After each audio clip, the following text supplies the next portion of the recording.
Hello everybody, तुमच्या सर्वांचं मी आजच्या सेशनमध्ये स्वागत करतो. आजपासून आपण नवीन टॉपिक सुरू करत आहोत. लास्ट टॉपिकच्या वेळेस किंवा लास्ट टाईममध्ये आपण cell organization, cell the unit of life हा टॉपिक आपण बघितला. ठीक आहे. आता सेल ऑर्गनायझेशन पाहिल्यानंतर सेलचं लाईफ स्पॅन कसं आहे किंवा सेलच्या कंप्लीट लाईफमध्ये कोणकोणत्या प्रकारचे इव्हेंट्स होतात, सेल ग्रो कशी होते, ग्रोथ झाल्यानंतर डिवाईड कसं होतं, ह्या सगळ्या प्रश्नांची उत्तरं आपल्याला आता ह्या टॉपिकमध्ये भेटणार आहे. That is an cell cycle and cell division. जरी चॅप्टरचं नाव या पद्धतीनं दिलेलं असेल, सेल सायकल अँड डिव्हिजन, परंतु cell division is included in the cell cycle. चॅप्टरचं नाव जरी वेगवेगळं असेल किंवा याच्यामध्ये दोन पार्ट वेगवेगळे दिलेले असतील, परंतु सेल डिव्हिजन हे जे आहे ते कशामध्ये इन्क्लूड आहे, सेल सायकलमध्ये इन्क्लूड आहे. मी तुम्हाला ज्यावेळेस आपण बेसिक पाहत होतो, तर बेसिक पाहत असताना त्यावेळेस मी तुम्हाला एक कन्सेप्ट सांगितला होता, एक स्टेटमेंट बोललो होतो. Every cell divide in its life only once. Statement आठवतं आहे का नाही मला माहीत नाही, परंतु आठवत नसेल तर आता परत त्याला रिकॉल करून घ्या. काय स्टेटमेंट होतं ते? That is every cell in its life divide only once. त्याच्या कंप्लीट लाईफमध्ये फक्त एकदा सेल डिवाइड होतो. याचा अर्थ सेल डिव्हिजन म्हणजे end of the parental cell. Cell division म्हणजे काय झालं? पॅरेंटल सेलचं एंड झालं. याचा अर्थ असं नाही आहे की काय डायरेक्ट डेथ झाली, पण पॅरेंटल सेल डिवाइड होऊन डॉटर सेलमध्ये कन्वर्ट झालं. म्हणजे सेल त्याच्या लाईफमध्ये काय होतं, आता हा सेल फॉर्म झालेला आहे, ह्या सेलची ग्रोथ होणार आहे. ठीक आहे. ग्रोथ झाल्यानंतर मग हा सेल डिवाइड होईल या पद्धतीने. म्हणजे ही झाली त्याची लाईफ सायकल. ठीक आहे. मग हा सेल डिवाइड झाल्यानंतर सेम त्याच्यासारखं दुसरं डॉटर सेल हा तयार करेल. ठीक आहे. मग हे त्याच्या लाईफमध्ये फक्त काय होतं, एकदाच, ओनली वन्स, एकदाच होतं. म्हणजे प्रत्येक सेलची लाईफ डिव्हिजनच्या वेळेस काय होते, संपते आणि तिथून पुढे नवीन लाईफ इनिशिएट होते. म्हणून आपण सेल ऑर्गनायझेशनमध्ये, सेल थेअरीमध्ये एक थेअरी आपण बघितली होती, तुम्हाला आठवत असेल ती थेअरी. त्या थेअरीमध्ये आपण काय बघितलं होतं की every cell arised from its pre existing cell. Rudolf वर्शॉचा हा स्टेटमेंट होता, आठवत असेल तुम्हाला. Every cell arise from its pre existing cell. म्हणजे ही जी आधीची सेल आहे, पाहता ही सेल परत तुम्हाला इथे दिसणार नाही. आता डॉटर सेल्स दिसतील, जे मी तुम्हाला इथे सांगितलं. इथे तुम्हाला डॉटर सेल्स दिसतील. मग इथे ही जी सेल आहे, ही सेल काय झाली, प्री एक्झिस्टिंग. आता ही एक्झिस्ट होत आहे आणि त्याच्याऐवजी 2 डॉटर सेल या ठिकाणी फॉर्म होत आहेत. रुडॉल्फ वर्शॉचा हा स्टेटमेंट आहे आणि सेल त्याच्या लाईफमध्ये हेच करतं. ठीक आहे. काही सेल्स असे आहेत की जे फॉर्म होतात पण अगेन डिवाइड होत नाही. याचं एक्झाम्पल पण तुम्हाला माहीत आहे, आपण त्यामध्ये बघितलं होतं. आता तुम्ही आता लाईव्ह असता तर तुम्हाला विचारलं असतं, मग याचं एक्झाम्पल काय आहे? That is nervous cells. त्याला आपण म्हणतो न्यूरॉन्स, बरोबर, किंवा नर्व फायबर आपण बोलू शकता. They do not divide further. ते परत डिवाइड होत नाही, नॉट डिवाइड. काही सेल्स असे आहेत की त्यांची डिव्हिजन ही मध्ये थांबवली जाते. मग ज्याच्यामध्ये हार्ट सेल्स आहेत, हार्टचे जे वॉल आहेत, हार्टच्या वॉलवरती प्रेझेंट असलेले जे सेल्स असतात ते सुद्धा डिवाइड होत नाही. फर्दर डिव्हिजन त्यांची थांबवली जाते आणि ते थांबल्यानंतर तिथून पुढे ते अगेन डिवाइड होत नाही. ठीक आहे.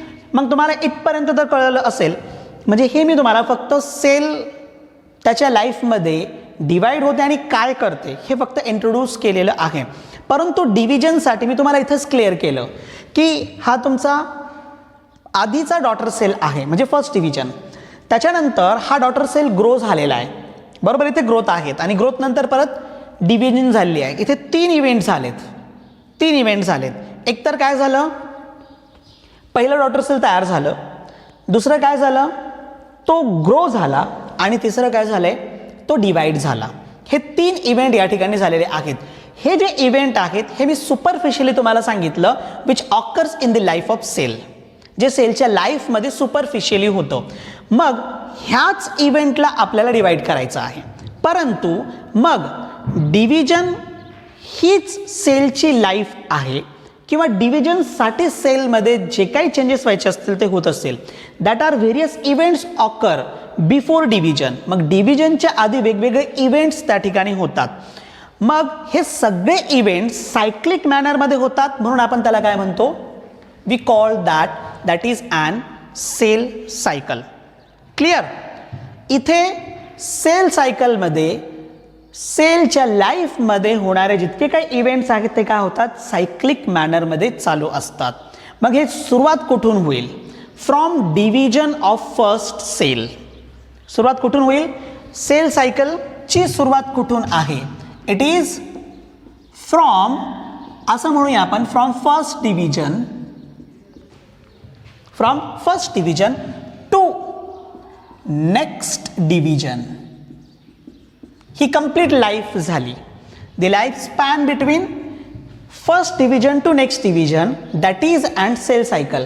मग हे जे लाईफ स्पॅन आहे त्या लाईफ स्पॅनमध्ये काही महत्त्वाचे इव्हेंट्स आहेत.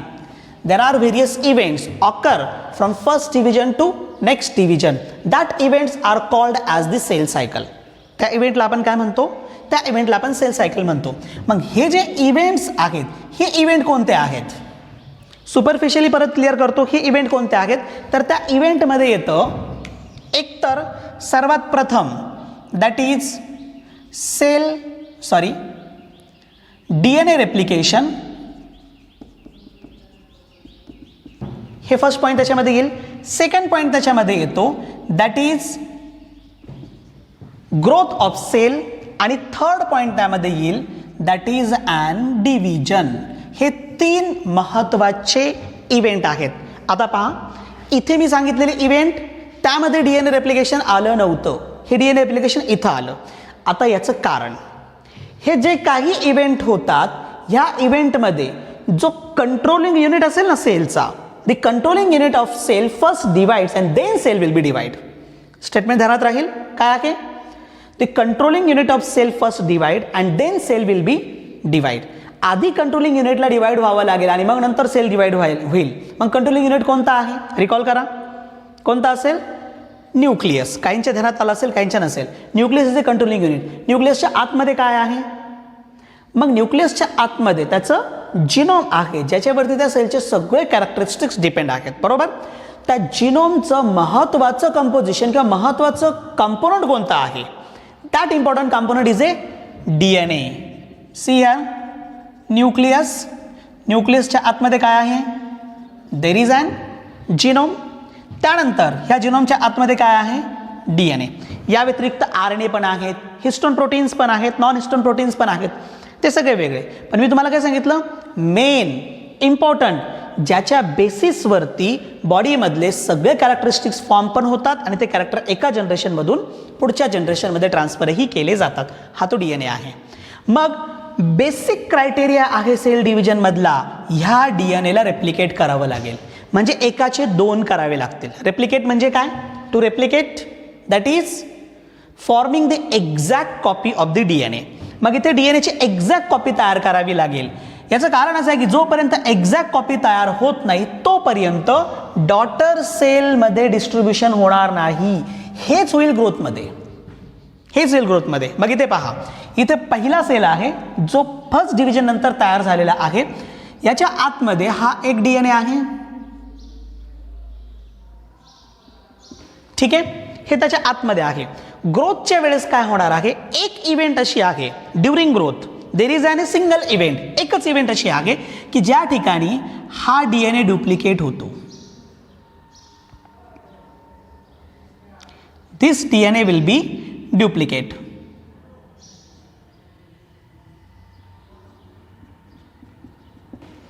ठीक आहे, मी आता 2 केलेत. का डुप्लिकेशन आहे, त्याच्याशिवाय डॉटर सेल फॉर्म होऊ शकत नाही. कारण त्यांचं डिस्ट्रीब्युशन करायचं आहे. जेव्हा 2 डॉटर सेल तयार होणार आहे तर त्यांचंही कंट्रोलिंग युनिट तयार होणं गरजेचं आहे आणि कंट्रोलिंग युनिटचं बेसिक पार्ट हा DNA आहे. मग तो इथे आला, याचं सेपरेट झालं, देअर विल बी डिस्ट्रीब्युशन.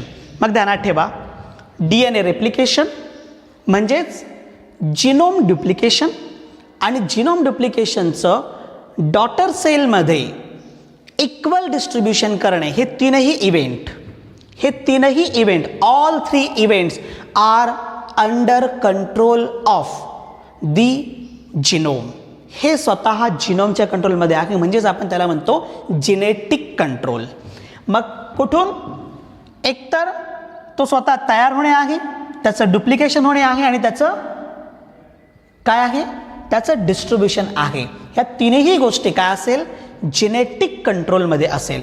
आता अदर जे काय ॲक्टिव्हिटी आहे, मग बाकीची ॲक्टिव्हिटी ग्रोथ आणि डिव्हिजन, ह्या ज्या ॲक्टिव्हिटी आहे, ह्या ॲक्टिव्हिटी जे काही नरिशमेंट मटेरियल त्यांना बॉडीकडून किंवा अदर टिश्यूजकडून अवेलेबल होत आहेत, त्या नरिशमेंट मटेरियलच्या सहाय्याने हे बाकीचं प्रोसेस पूर्ण करतील. ठीक आहे, यावरूनच आपण सेल सायकलची डेफिनेशन तयार करूया. मग याच्यामध्ये काय होतं, पहिलं DNA रेप्लिकेशन होतं, बरोबर. मग the events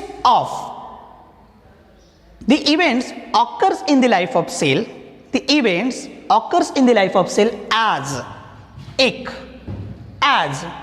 DNA synthesis, then duplication of constituent of cell cytoplasm and formation of daughter cells called as cell cycle. Definition लक्षात राहील. काय केलं मी इथं, मी ह्या 3 इव्हेंटच्या बेसिसवर तिथे डेफिनेशन तयार केली. काय म्हणते डेफिनेशन, मग the events occurs in the cell cycle. The events occurs in, आपण सेल सायकलची डेफिनेशन करतो म्हणजे सेल सायकल हा वर्ड नाही वापरायचा. The events occurs in the life of cell as DNA synthesis, duplication of constituent of the cell cytoplasm and formation of daughter cell called as cell cycle. All these event in cyclic manner. मग पहिली division झाली, next division, परत next division नंतर पुढची division. Cyclic मॅनरमध्ये काय होणार आहे, या पद्धतीने इव्हेंट्स होणार आहेत. इथपर्यंत तुम्हाला समजलेलं असेल की सेल सायकल काय प्रकार आहेत ते. मग सेल त्याच्या लाईफमध्ये 2 डिव्हिजन शो करतात. There are 2 divisions. First is a nuclear division. 2 division show करतात. First is an nuclear division, म्हणजे आधी काय करायचं असतं, त्याचं मेन कंट्रोलिंग युनिट आहे, त्याचं डुप्लिकेशन करायचं असतं, म्हणून nuclear division and then सायटोप्लाझ्मिक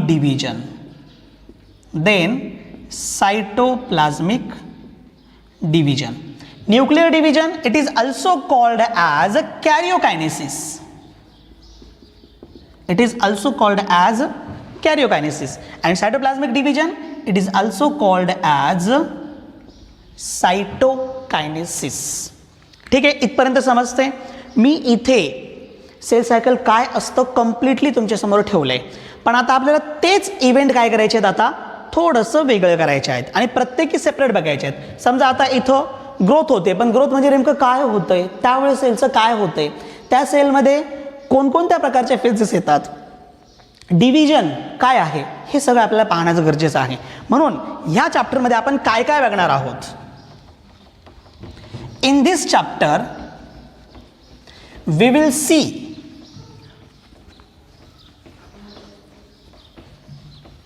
first cell cycle. सुरुवातीला तुम्हाला काय पाहायचं याच्यामध्ये, cell cycle. After that you have to see the cell division. त्यानंतर तुम्हाला सेल डिव्हिजन पाहिजे. सेल डिव्हिजनमध्ये तुम्हाला 3 प्रकारचे डिव्हिजन बघायचे आहेत, ज्यामध्ये एक आहे अमायटोसिस. ठीक आहे, इक्वल डिस्ट्रीब्युशन होत नाही म्हणून अमायटोसिस. त्यानंतर सेकंड आहे that is mitosis and third one is meiosis. असे प्रत्येकी 3. हा चॅप्टर पूर्ण 4 लेक्चरचा आहे, 4 दिवसांचा. एक लेक्चर हा तुमच्या सेल सायकलला लागेल, एक मायटोसिसला लागेल आणि एक मेओसिसला लागेल. असे ॲक्च्युली 3च आहेत. परंतु पुढे मग सुपरफिशियली आपल्याला काही गोष्टी पाहायच्या आहेत एक्सेसमध्ये, जसे बेनिफिट्स असतील. त्यानंतर पुढे जाऊन मेओसिसचे बेनिफिट गॅमेट फॉर्मेशनमध्ये कशा पद्धतीने आहे ते सुद्धा आपल्याला क्लिअर करायचे आहेत.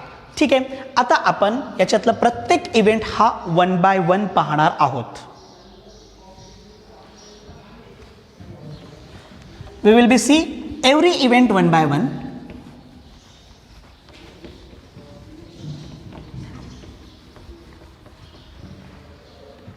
First is cell cycle. Cell सायकलची डेफिनेशन मी ऑलरेडी सांगितलेली आहे. आपण इन शॉर्ट हिस्ट्री पाहूया.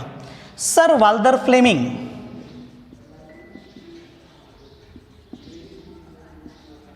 हे नाव तुम्ही याच्या आधी पण कुठेतरी ऐकलेलं असाल. In 1970 first discovered the cell cycle. पण तसं सेल सायकलमधले काही चेकपॉईंट्स असतात, इंटरनली काही प्रोटीन्स तयार होतात आणि ते प्रोटीन्स सेल सायकल फॉलो करण्यासाठी रिस्पॉन्सिबल असतात. त्या प्रोटीन्सची डिस्कवरी काही ऑदर लोकांनी केलेली आहे, ज्याच्यामध्ये एक आहे हार्बर आणि पेल्क. नावं फक्त ध्यानात ठेवा, मी लिहून देत नाही कारण त्याची गरज आपल्याला इथे पडणार नाही. मग त्यामध्ये एक आहे हार्बर अँड प्लेक. त्याच्यानंतर दुसरं आहे दॅट इज ॲन वॅन हेल्ट. ठीक आहे, आणखीन एक आहे वेंट म्हणून. असे 3 लोक आहेत ज्यांनी ह्या सेल सायकलवरती काम केलेलं आहे. परंतु ॲक्च्युअल वर्क किंवा actual description sir Walther Flemming यांनी केले सेल सायकलमध्ये. इवन ऑल्सो त्यांच्या सेल सायकलमधल्या ह्या कामामुळे वाल्दर फ्लेमिंगला फादर ऑफ सेल डिव्हिजन असं म्हटलं जातं. He is a father of cell division. ठीक आहे, हे इन शॉर्ट हिस्ट्री तुमच्यासमोर मी ठेवलेली आहे. आता सेल सायकल कशा पद्धतीने वर्क करते डेफिनेशन ऑलरेडी सांगितलेलं आहे, आपल्याला डायरेक्ट पुढे कंटिन्यू करायचं आहे. मग cell cycle is divided into 2 major phases. Phases of cell cycle, there are 2 major phases. त्यामध्ये एक phase that is an interphase. मी तुम्हाला तिकडे दाखवले डॉटर सेल तयार झाल्यानंतर आधी ग्रो होणार आहे, मग नंतर डिवाइड होणार आहे. इंटरफेज ती ग्रोथ फेज, ज्या काळामध्ये सेल रेस्टमध्ये असेल, but not only the rest, metabolically active असेल आणि त्यामध्ये ग्रोथ होईल, मग इंटरफेज. आणि second one is an divisional phase, we called it M phase. Mitosis meiosis असे नावं त्याच्यामध्ये आहेत, एम न सुरू होतं म्हणून इथं एम फेज डायरेक्ट नाव दिलेलं आहे. मग इंटरफेजमध्ये होतं काय, interphase it is characterized by और आयडेंटिफाईड बाय. याला कसं ओळखलं जातं, it is characterized by preparation for division, hence it is called as the preparatory phase. यामध्ये काय होणार आहे, डिव्हिजनसाठी प्रिपरेशन होणार आहे म्हणून याला काय म्हणतात, प्रिपरेटरी फेज असं म्हटलं जातं. It is also called as growth phase, याला ग्रोथ फेजही नाव दिलं जातं. And it is also called as division होणे ही ॲक्च्युअल ॲक्टिव्हिटी झाली, ही ॲक्च्युअल ॲक्टिव्हिटी आहे, परंतु ती ग्रोथमध्ये आहे. ॲक्टिव्हिटी डिव्हिजन असेल तर मग ग्रोथ असेल तर याचा अर्थ रेस्ट असेल, मग this is called as resting phase. Okay, याच्या विरुद्ध नेक्स्ट फेजमध्ये जाऊया, डिव्हिजन. ही मेन फेज आहे सेल सायकलची. मग यामध्ये काय होतं, there is an division of cell, ज्याचे 2 पार्ट आहेत. आधी न्यूक्लिअर डिव्हिजन होईल आणि मग नंतर सायटोप्लाझमिक डिव्हिजन होईल. इथपर्यंत तुम्हाला समजत असेल. हे तर इव्हेंट झालेत, म्हणजे आपण फक्त याला 2 पार्टमध्ये डिवाइड केलं. आता इंटरफेजला आपल्याला डिवाइड करायचं आहे, कारण इथं प्रिपरेशन होणार आहे, ग्रोथ होणार आहे. आणखीन एक तुम्हाला इथं द्यायचं राहिलेलंच आहे, या फेजमध्ये DNA सिंथेसिस पण होतो. There is an DNA synthesis. Growth phase म्हणजे नेमकं काय, ग्रोथ काय, मग protein synthesis as well as त्या सायटोप्लाझममध्ये प्रेझेंट असलेले ऑर्गेनेलीज त्यांचे डुप्लिकेशन्स, ह्या गोष्टी तिथे होणार आहेत. मग हे सगळे सेपरेट पार्टमध्ये होतील, वेगवेगळ्या पार्टमध्ये होतील. मग मी सगळेही फेज मी तुम्हाला या ठिकाणी सेपरेट पार्टमध्ये देईल. त्याच्यापूर्वी आता तुमच्या मनात येत असेल किती वेळ चालत असेल हे, बरोबर ना.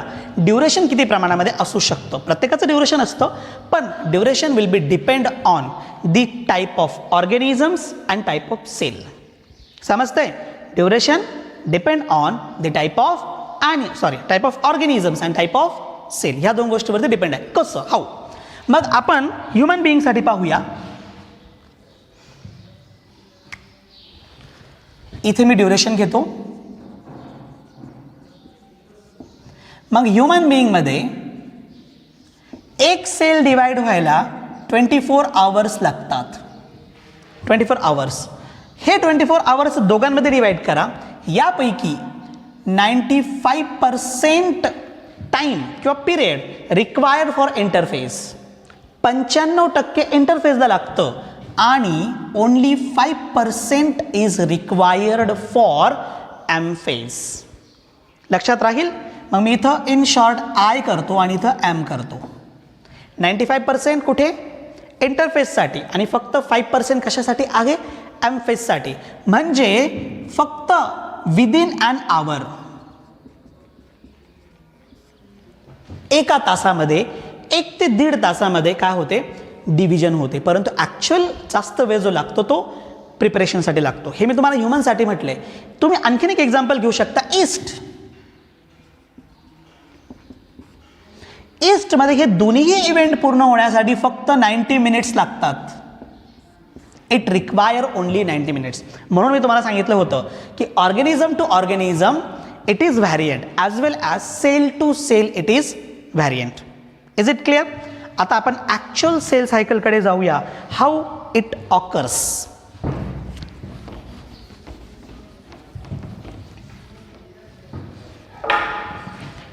Interphase again divided into 3 phases. हे इंटरफेज आहे, परत 3 फेजमध्ये डिवाइड होईल. मी इथं घेतो. आता यामध्ये first is a interface.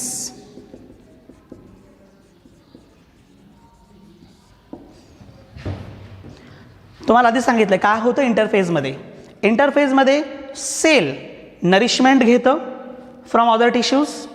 Okay, बॉडीकडूनही नरिशमेंट अवेलेबल करून घेतो. Second thing, it is preparing for division. तो डिव्हिजनसाठी काय होतोय, प्रिपेअर होतोय. पण डिव्हिजनसाठी प्रिपेअर जर व्हायचं असेल तर इंटरनल कंपोनंट त्याला डबल करावे लागतील. मग त्याच्यासाठी सर्वात महत्त्वाचं DNA सिंथेसिस. तर जसं जिनोम आहे, कंट्रोलिंग युनिट पण आहे, तो काय करतो, आधी डिवाइड होतो, म्हणजे ते डबल होतो. ठीक आहे. त्याच्यानंतर आणखीन एक, मग इंटरनल जे काही कन्स्टिट्युएंट असेल ते कन्स्टिट्युएंटसुद्धा काय होईल, इथं डुप्लिकेट होईल किंवा इन्क्रीज होईल, वाढेल. आपण स्पेसिफिकली असं म्हणू शकत नाही की all constituent like organelles like mitochondria, chloroplast, whatever काय असेल ते, हे सगळे तिथे रेप्लिकेट होतात किंवा डिवाइड होतात असं स्पेसिफिकली आपण म्हणू शकत नाही. पण त्यासाठी तो कम्प्लिटली प्रिपेअर होतो. इथं DNA सिंथेसिस झालं, प्रिपरेशन झालं आणि ग्रोथ झालं. हे सगळे इव्हेंट या ठिकाणी होतात. These events are again divided. ह्या इव्हेंट्सला इंटरफेजमध्ये डिवाइड केलं गेलं and they are divided into 3 phases. One is G1, second one is S and third one is G2. जेव्हा बेसिक चालू होतं त्यावेळेस मी तुम्हाला याची फिगर दिलेली आहे. परत मी ही फिगर घेतो. आता त्या फिगरमध्ये ॲक्च्युअल इव्हेंट काय काय होतात ते मी तुम्हाला क्लिअर करतो. मग आपण इंटरफेसची फिगर काढत असताना पूर्ण सेल सायकलचीच फिगर आपल्याला इथे घ्यावी लागेल.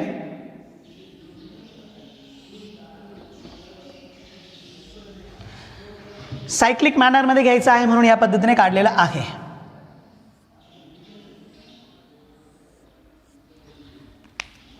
It is your cell cycle. Cell सायकलचं 90% इव्हेंट जो आहे ते इंटरफेजमध्ये, म्हणून मी असे पार्ट केलेत त्याचे. ठीक आहे. हा जो कंप्लीट पार्ट आहे तो आपण घेऊया फॉर इंटरफेस.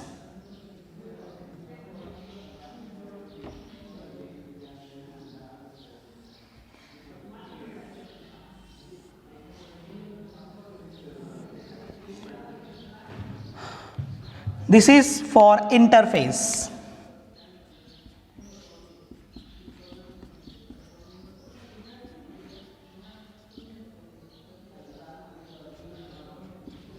ठीक आहे. आणि हा जो पार्ट आहे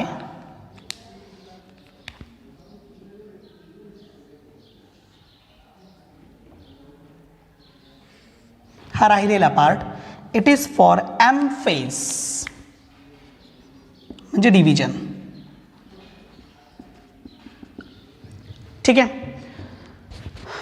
इंटरफेज डिवायडेड इंटू 3 फेजेस. मग इथे आपल्याला फर्स्ट डिव्हिजन दाखवावी लागेल. इथे here first division cell divide झालेली आहे आणि सेल डिवाइड होऊन आता डॉटर सेल इथे आली. मग डॉटर सेलमध्ये सुरुवातीला G1 फेज, त्यानंतर S फेज आणि त्यानंतर G2 फेज, असे 3 part.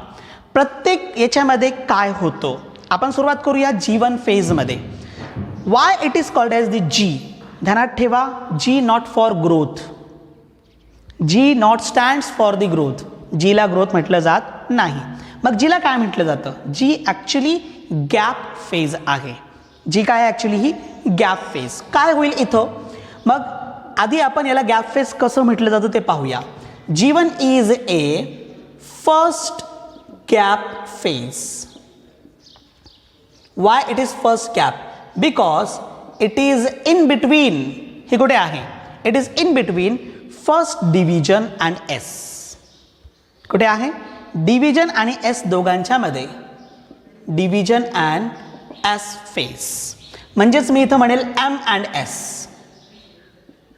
It is gap between M and S phase.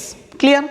आता ह्या गॅपमध्ये काय होतं? There is an growth and in this phase the cell is much more metabolically active. खूप जास्त प्रमाणामध्ये कसं असतं?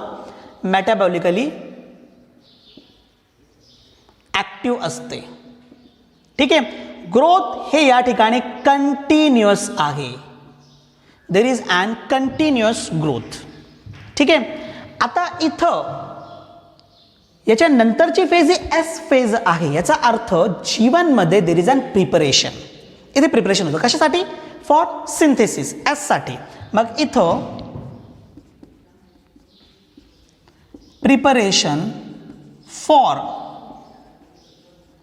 Synthesis of DNA. DNA सिंथेसिससाठी प्रिपरेशन ह्या G1 फेजमध्ये होतो. ठीक आहे. These are all events occurs in the G1 phase. आता काही सायंटिस्टचं असं म्हणणं आहे की सेल ऑर्गेनेलीज सुद्धा या ठिकाणी डुप्लिकेट होतात, असं काहींचं म्हणणं आहे. परंतु सेल ऑर्गेनेलीज डुप्लिकेशनसाठी लागणारं मटेरियल ॲक्च्युली G1 मध्ये प्रोड्यूस होतो. ठीक आहे. डुप्लिकेशनसाठी लागणारं मटेरियल G1 मध्ये आणि ॲक्च्युअल डुप्लिकेशन हा G2 मध्ये केला जातो. ठीक आहे. पण तसंही सेल ऑर्गेनेलीज डुप्लिकेशन हे एका फेजमध्ये चालणारी प्रोसेस नाही. त्याच्यामुळे तुम्ही पहा NCERTच्या बुकमध्ये तुम्हाला सेल ऑर्गेनेली डुप्लिकेशन हा स्टेटमेंट कुठेच भेटणार नाही. ठीक आहे. म्हणजे या फेजेसमध्ये इव्हन G2 मध्ये सुद्धा सेल ऑर्गेनेली डुप्लिकेशन तुम्हाला भेटणार नाही. तुम्हाला फक्त एवढंच भेटेल, cell growing or cell increasing. Cell grow होते किंवा इन्क्रीज होते एवढंच भेटेल, पण डुप्लिकेशन तुम्हाला भेटणार नाही. ठीक आहे. पण मी इथं क्लिअर केले तुम्हाला की सेल ऑर्गेनेलीज डुप्लिकेशनसाठी लागणारे जे मटेरियल्स आहेत ते कुठे फॉर्म होतील? G1 मध्ये. आणि ॲक्च्युअल डुप्लिकेशन तो कुठे होईल? G2 मध्ये. आपण पुढे जाऊया नेक्स्ट फेजकडे. That is an S phase. आता S, why it is called as the S? It is called as the S because there is an synthesis. इथे सिंथेसिस आहे, पण कशाचं? There is synthesis of DNA. इथे काय होईल? There is an DNA synthesis. ठीक आहे. DNA काय आहे हे तुम्हाला बऱ्यापैकी माहीत आहे आणि त्याच्याशिवाय आपण नाहीच आहे. मग सिंथेसिस ऑफ DNA ह्या ठिकाणी होईल. म्हणजे actually what is there is an replication. तिथे काय होईल? रेप्लिकेशन. रेप्लिकेशन म्हणजे काय होईल? मी तुम्हाला आधी पण दाखवलेलं आहे. See, this is an DNA.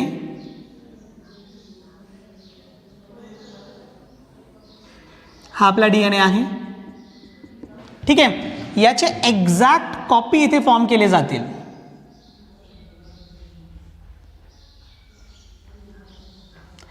तशी एक्झॅक्ट कॉपी मी इथे तयार केली.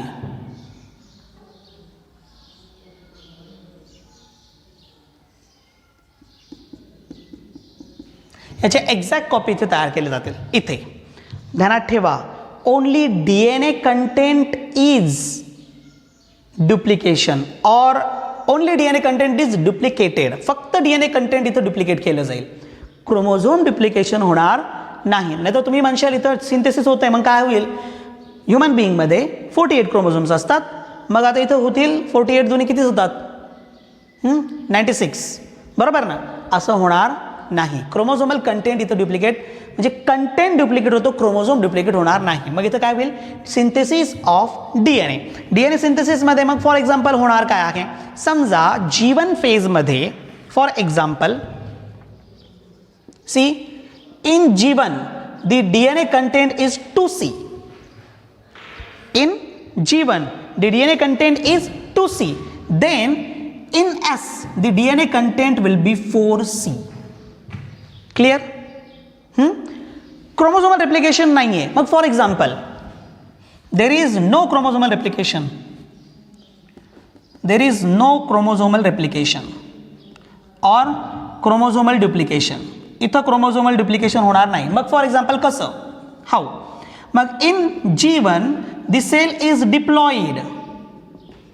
आता डिप्लॉइड काय आहे सांगितले मी तुम्हाला, तरी सुद्धा क्लिअर करतो. Diploid 2 set of chromosome.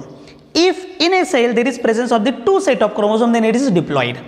If in a cell there is 1 set of chromosome, then it is haploid. 3 असेल ट्रिप्लॉइड, 4 असेल टेट्राप्लॉइड. मग इथं G1 मध्ये जर समजा for example the cell is diploid, मग 2 सेट आपण असं रिप्रेझेंट करतो 2n. मग इन S फेज काय असेल? The cell is again only diploid. इथं सेल कसं असेल? डिप्लॉइड असेल. इथं सेल टेट्राप्लॉइड होणार नाही. म्हणजे DNA कंटेंट काय होतो इथं बदलतो, पण हे आहे तसंच राहतं. याच्यावरती भरपूर प्रश्न पण विचारले जातात नीटमध्ये, वेगवेगळ्या प्रकारचे प्रश्न असतात. If when cell divide after M phase the cell consist the DNA content 2C, then in G2 आता काय म्हटलं त्यांनी? G2 how much amount of DNA is there? किती असेल? ऑप्शनमध्ये असेल तुम्हाला 2C, 4C, 6C, 8C अशा ऑप्शन्स असतील. मग तुम्हाला काय सिलेक्ट करावं लागेल? विचार करा, परत माझ्या क्वेश्चनवरती विचार करा. मागे या, विचार करू शकता मी काय विचारलं तुम्हाला. म्हणजे M मध्ये जर 2C असेल तर मग G2 मध्ये किती असेल? G2च्या मध्ये S झालेली आहे. याचा अर्थ इथे जर 2C असेल तर इथे किती असेल? 4C असेल. पण प्लॉइडी लेवल तीच. इफ डिव्हिजनच्या वेळेस जर डिप्लॉइड असेल तर इथे काय असेल? आज इट इज डिप्लॉइडच असेल. क्रोमोझोम नंबर बदलत नाही, क्रोमोझोम कंटेंट बदलतो म्हणजे DNA बदलतो. Is it clear? या व्यतिरिक्त आणखीन एक इव्हेंट आहे NCERT मध्ये दिलेला नाही. तो इव्हेंट काय आहे? That is synthesis of histone proteins. प्रश्न विचारलेला आहे AIPMT मध्ये, ध्यानात पाहिजे तुम्हाला. इथं सिंथेसिस ऑफ हिस्टोन्स और हिस्टोन प्रोटीन हे कशाला लागतं? इथे जो DNA तयार होणार आहे, ध्यानात ठेवा, DNA जेव्हा तयार होतो तर तो अबाउट 2 मीटर लॉंग असतो. आपला सेल हार्डली 0.1 मायक्रॉन आहे, हो बरोबर ना, किंवा 1 मायक्रॉन म्हणा त्याला. 2 मीटरचा DNA सेल मायक्रॉनमध्ये आहे, मायक्रॉन साईजमध्ये, आणि त्याच्यात बसवायचे. Is it possible? No, it is not possible. हे पॉसिबल नाही. But it is possible if there is an histone and non histone proteins. ते काय करतील? त्या DNAला त्या DNAला वाइंड करतील, छोटं करेल, त्याला कंडेन्स करेल, आणि कंडेन्स झाल्या कारणानं आता तो त्या न्यूक्लियसमध्ये बसू शकतो. त्याच्यासाठी लागतात हे हिस्टोन्स. ठीक आहे. आणि डिव्हिजनमध्ये पहिली जी फेज आहे ना, प्रोफेज, तिथे कंडेन्सेशन होतं. त्या कंडेन्सेशनसाठी लागणारे हिस्टोन इथेच तयार केले जातील.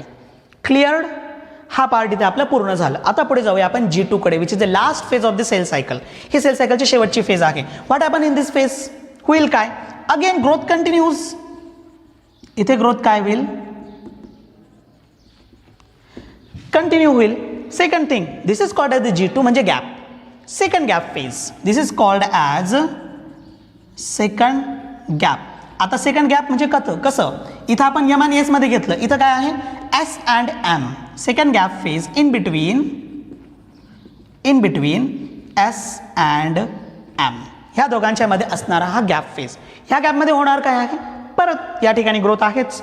या व्यतिरिक्त महत्त्वाचा इव्हेंट आहे, that is formation of proteins which will be required for the division. ठीक आहे, all proteins will be form.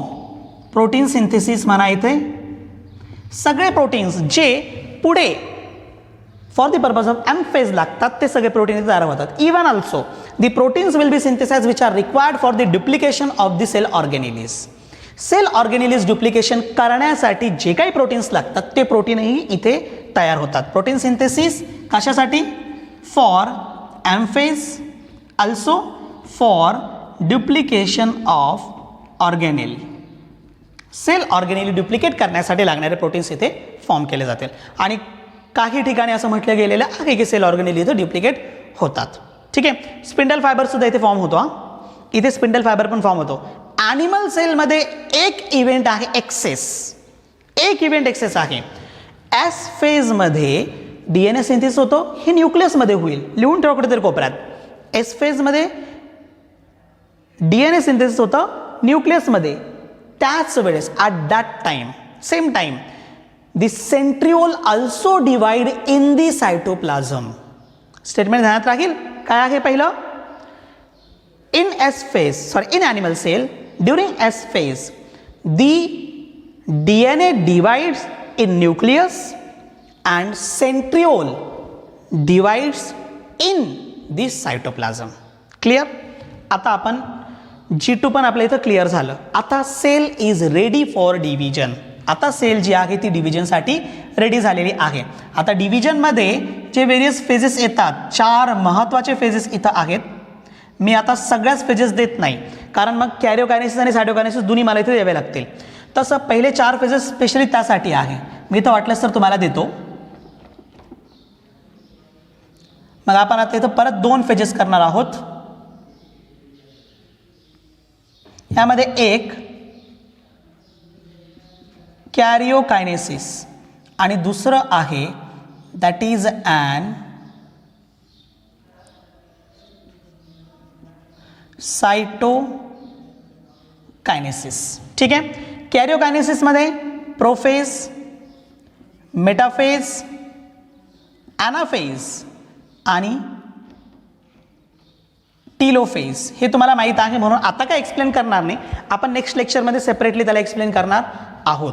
This is about the cell cycle. यामध्ये एक गोष्ट मी तुम्हाला आधीच क्लिअर केली की ही phase, this phase is controlled by genetic level और at the genetic level. Also याच्यामध्ये तयार झालेले जे DNA कंटेंट आहेत त्यांचं equal distribution it is also controlled by genetic level और ॲट द जेनेटिक लेवल. ठीक आहे, पण whole cell cycle how its control, how its regulate. आता हे रेग्युलेशन तुम्हाला NCERTमध्ये नाहीत, परंतु महत्त्वाचे आहेत आणि त्यावरती तुम्हाला प्रश्न विचारलेली आहे. हा आपला आजच्या लेक्चरचा शेवटचा पॉईंट असणार आहे. ठीक आहे, मग regulation of the cell cycle. Regulation, for the regulation the cell cycle having some check points. रेग्युलेशनसाठी सेल सायकलमध्ये काही चेक पॉईंट्स आहेत. They having some check points. These check points are controlled by specific proteins. हे जे check points आहेत ते specific proteins न control केले जातात. For example protein 53. Protein 53 actually याच्यासाठी एक जीन आहे P53 gene which is called as a tumour suppressor gene. त्याला दुसरं एक नाव आहे ट्युमर सप्रेसर. म्हणजे सेल अनकंट्रोल झाले, म्हणजे सेलची डिव्हिजन अनकंट्रोल किंवा अनकंट्रोल सेल ग्रोथ झालं तर सेल असं वाढत जाईल, ट्युमर तयार होईल, बॉडीवरती तो ट्युमर दिसेल आणि हा ट्युमर पॉसिबल आहे की पुढे जाऊन तो कॅन्सरस होऊ शकतो. असं काही नाही की लगेच झालं, पण पुढे जाऊन तो कॅन्सरस होऊ शकतो. मग आता अशा प्रकारचे सेलला रोखायचं आहे, थांबवायचं आहे, त्यासाठी P53 जीन आहे. तो P53 प्रोटीन तयार करतो. ते काय करतं? P53 protein, tumour suppressor gene, TSG, tumour suppressor gene. ट्युमरला सप्रेस करणे, त्याला वाढू द्यायचं नाही किंवा त्या सेलला तिथंच थांबवायचं, त्या सेलची मेटाबॉलिक ॲक्टिव्हिटी तिथेच थांबवायची. म्हणजे जेणेकरून होईल काय की त्याचं कन्व्हर्जन हा अशा प्रकारच्या ट्युमरमध्ये होणार नाही की जो पुढे जाऊन कॅन्सरस होऊ शकतो. एक झालं हे. या व्यतिरिक्त there is presence of cyclin dependent kinase CDK. Cyclin हा प्रोटीन आहे, सायक्लिन डिपेंडंट कायनेज, यांना आपण म्हणतो CDKs. ठीक आहे, हे CDKs सुद्धा चेक पॉईंटच्या बरोबर काम करतात. आता हे चेक पॉईंट कुठे कुठे आहेत? There are 3 major check points. तुम्हाला कळलं चेक पॉईंट कोणाच्या कंट्रोलमध्ये काम करतात? चेक पॉईंट्स स्पेसिफिक प्रोटीनच्या कंट्रोलमध्ये काम करतात. हे प्रोटीन तुमच्या समोर आहेत, P53 आणि CDKs, सायक्लिन डिपेंडंट कायनेज, यांच्या कंट्रोलमध्ये हे चेक पॉईंट्स काम करत असतात. आता हे चेक पॉईंट कुठे कुठे प्रेझेंट असतात? 3 मेजर चेक पॉईंट्स आहेत. ही फिगर लेक्चर स्टॉप करून किंवा पॉज करून तुम्ही काढून घेऊ शकता, त्यामुळे मी याच्यातलं सगळं पार्ट इथे इरेज करतो आहे.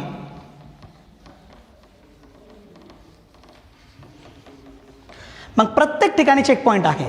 पहिला check point immediately after division आहे. त्या सेलला डिव्हिजनसाठी न्यायचं की नाही न्यायचं हे फायनलाइज करण्यासाठी. मग इथे एक check point first, this is called as the R, that is restriction point. Restriction point हा इथे पहिला चेक पॉईंट आहे, that is an first check point. आता हा फर्स्ट चेक पॉईंट कुठे आला? मग हा डिव्हिजन नंतर आला, म्हणजे G1 मध्ये आला. ठीक आहे ना. आता G1 मध्ये हा की चेक पॉईंट राहील, याच्यावरती डिपेंड आहे सेलला पुढे ग्रोथ करायची की नाही. चेक केलं जाईल ना, there is DNA damage or what ever काय असेल तिथं. जर DNA डॅमेज असेल तर त्याला रिपेअर केलं जाईल आणि मग नंतर त्याला सेल सायकलमध्ये ॲड केलं जाईल. जर रिपेअर होत नसेल तर त्याची ग्रोथ तिथेच थांबवली जाईल. नॅचरली आपल्या बॉडीमध्ये ट्युमर फॉर्मेशनपासून वाचवलं जातं, म्हणजे ॲबनॉर्मॅलिटीपासून आपल्याला वाचवलं जातं नॅचरली. ठीक आहे, हे या पद्धतीने. मग इथं एक हा पॉईंट झाला. आणखीन 2 पॉईंट आहे, ज्यामध्ये एक पॉईंट G1 आणि S, म्हणजे इथे हा इथे दोघांच्या मध्यभागी, that is second check point. Okay. आणि थर्ड S आणि G2 मध्ये, सॉरी G1 अँड M मध्ये, सॉरी G2 आणि M मध्ये, या ठिकाणी हा थर्ड चेक पॉईंट झाला. इथे हे तिन्ही चेक पॉईंट आहेत. All are under control of P53 and CDKs प्रत्येक. आता काही ठिकाणी अशी एक फिगर दिलेली तुम्हाला पहा, तुम्हाला अशी फिगर दिली, इथे हे इव्हेंट म्हणजे हा थर्ड चेक पॉईंट जो आहे तो मायटोसिस कंट्रोल करेल. तिथं CDKA आहे, हेअर CDKA काही फिगरमध्ये दिलेले आहे. त्यानंतर डिव्हिजन टू S पर्यंत इथं CDKB आहे, CDKB. त्यानंतर S पासून पुढे इथं CDKD आहे, असं त्यांनी दिलेलं आहे. कुठेही तुम्ही कन्फ्युजन करू नका, कुठेही घाबरून जाऊ नका. या सगळ्यांवरती प्रश्न अजिबात विचारणार नाही. CDKच्या लॉंग फॉर्मवरती प्रश्न विचारला जाईल, P53 वरती हार्डली प्रश्न विचारला जाईल. या व्यतिरिक्त ऑदर प्रश्न विचारले जाणार नाही. म्हणजे तुम्ही जर दुसरी पुस्तकं चेक करत असाल किंवा दुसरीकडे लेक्चर्स पाहत असाल किंवा जर तुम्ही रेफरन्स बुक जर पाहत असाल तर यांना पाहून घाबरून जायचं अजिबात नाही. कळलं तुम्हाला? हे सगळे काय असतील? ऑल आर चेक पॉईंट, दुसरं काही नाही. एक महत्त्वाचा चेक पॉईंट आहे जे तुमच्या ॲक्च्युअल फेजमध्ये काम करतो, हा 2 आहे. हे काय करतं? या G1ला म्हणजे हा 2 फर्स्टच्या कंट्रोलमध्ये काम करेल आणि सेलमध्ये काहीही प्रॉब्लेम असेल, काही प्रॉब्लेम म्हणजे DNA मध्ये डॅमेज असेल किंवा सेल ॲबनॉर्मल असेल, 2 कंडिशन मी तुम्हाला सांगितलं. थर्ड कंडिशन एक सांगतो, बॉडीचे काही सेल अगेन डिवाइड होत नाही. फॉर एक्झाम्पल न्यूरॉन्स परत डिवाइड होत नाही, हार्ट सेल्स आहेत परत डिवाइड होत नाही. मग ह्या सेलला काय करायचं आहे? या सेलला तर सायकलमधून जाऊ द्यायचं नाही. या सेलची डिव्हिजन अरेस्ट करायची आहे, या सेलची ग्रोथ आपल्याला अरेस्ट करायची आहे. आणि ते अरेस्ट करण्यासाठी नॅचरली काय होतं? G1 मधून ही सेल पुढे चालली जाते. नॅचरली G1 मधून ही सेल कुठे जाते? पुढे. आणि ही जी फेज असेल, this is an resting phase where the cell stop its division. एक ज्या ठिकाणी सेल त्याची डिव्हिजन स्टॉप करतो. मी जेव्हा असे हातवारे करून किंवा असे तुम्हाला बोटं दाखवून क्लिअर करत असतो ना 1 2 3 4, तेव्हा तुम्ही ते लिहून घ्यायचं. ठीक आहे. मग एकतर काय होत असेल? डिव्हिजन स्टॉप करायची असेल किंवा सेल ॲबनॉर्मल असेल, म्हणजे डिव्हिजन पुढे फर्दर काही करायचंच नाही, त्याला तिथं आहे त्याच पद्धतीने ठेवायचं आहे. किंवा सेलला रिपेअर करायचं आहे. जर त्याला डिवाईड करायचं असेल आणि तो सेल डॅमेज असेल, DNA डॅमेज असेल किंवा सेल हा ॲबनॉर्मल असेल तर त्याला रिपेअर करायचं आणि परत डिव्हिजनमध्ये आणायचं आहे, परत डिव्हिजनमध्ये आहे. तर मग त्यावेळेस काही काळासाठी G1मधून सेल एक्झिट केला जातो फ्रॉम दी सेल सायकल आणि that exit phase or rest phase is called as G0. त्याला आपण काय म्हणतो? G0, which is also called as quiescent phase, which is also called as quiescent phase. मी याच्या मागच्या सगळ्या कंडिशन्स तुम्हाला सांगितल्या. एक तर नॉर्मल कंडिशन आहे. नॉर्मल कंडिशन काय? हार्ट सेल न्यूरॉन्स असतील डिवाइड होत नाही, मग अरेस्ट करा त्याला, फर्दर प्रोसेसमध्ये जाऊ देऊ नका, घेऊन जा G0 मध्ये. ठीक आहे. थर्ड कंडिशन ही ॲबनॉर्मलमध्ये येते. काय? तुमचं सेलच ॲबनॉर्मल आहे पण डिवाइड तर करायचं आहे, मग त्याला रिपेअरिंगसाठी द्या पाठवून G0 कडे. DNA डॅमेज असेल म्हणजेच ॲबनॉर्मॅलिटी झाली, त्या DNA डॅमेजला रिपेअर करण्यासाठी हा मेन काम करतो P53. मग त्याला काय करा? G0 मध्ये घेऊन जा, तिथे रिपेअर होईल. जेव्हा कधी तो रिपेअर होणार आहे तर it will be come back in to the G1, not in the S. ध्यानात ठेवा, जेव्हा कधी तो रिपेअर होईल आणि त्याला डिवाइड व्हायचं असेल, एकतर क्विसेंट फेजमध्ये गेला तर परत तो येणार नाहीये, पण जर समजा रिपेअर झाला आणि त्याला यायचं असेल तर तो G1 मध्ये रिटर्न येईल, S मध्ये येणार नाही. G1 मध्ये फर्दर प्रोसेस कंप्लीट केली जाईल आणि मग नंतर त्याला कुठे आणलं जाईल? S मध्ये आणलं जाईल. हे सगळे महत्त्वाचे पॉईंट्स होते ज्यावरती नीटमध्ये आणि AIPMT मध्ये आत्तापर्यंत प्रश्न विचारलेले आहे. इवन एम्समध्ये पण प्रश्न विचारले आहेत.